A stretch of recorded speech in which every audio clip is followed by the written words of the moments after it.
বন্ধু, কালকে না ঈদ? হ গোশ কিনছিস? হ কিনছি তো। কয় কেজি? 50 কেজি। আত্মীয় স্বজন সবাই দাওয়াত দিছিস? হ দিছি। অন্য অন্য বন্ধু বান্ধব রে? হ দিছি তো। তা বন্ধু, আমারে দাওয়াত দিবি না? তোরে দাওয়াত দিলি তো তুই 50 কেজি গোশ একাই খাই তুবিনি। আমরা কি বাড়া খাবানি? বাইগান। Hello hello.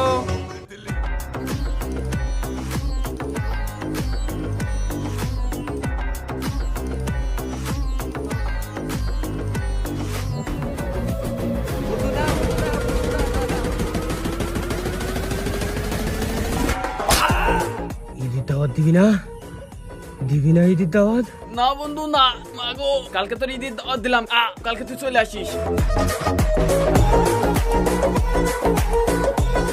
আর আমার বন্ধু বান্ধব যদি খালি ভিডিও দেওয়ার পরে ঈদের দাওয়াত না দিছিস, সব করার খবর আছে।